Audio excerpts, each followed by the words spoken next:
Hello అందరికీ నమస్కారం. మనమైతే పత్తి చేను చూస్తున్నాం.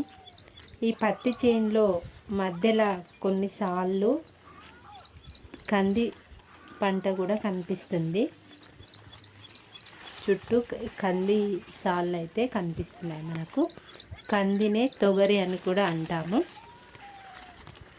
అంటే పత్తి విత్తనాలు వేసినప్పుడు కంది విత్తనాలు కూడా కొన్నిసార్లు అట్లా వేస్తే మనకు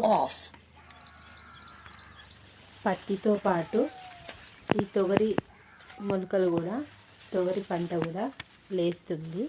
మనం పత్తి కానీ ఏదైనా విత్తనాలు వేసిన తర్వాత కొంచెం మొలకలు వచ్చాక మధ్యలో ఒకసారి కలుపు మొక్కలు ఎక్కువ పడితే అప్పుడు తీసేస్తారు ఒకసారి.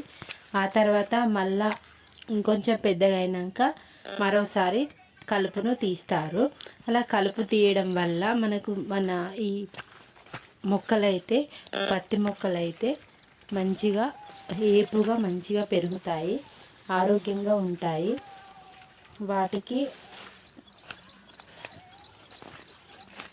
ఇప్పుడైతే ఇది పూత కనిపిస్తుంది కదా, పత్తిది పూత అంటే పత్తి పూతకు వచ్చిందనమాట. అలా పూత పూసాక కాయలు కాసి దాని నుంచి మనకు పత్తి అనేది వస్తుంది. ఈ పత్తిని మనం ఈ పత్తి మొక్కల నుంచి వచ్చే పత్తిని తెల్ల బంగారం అని కూడా అంటాము.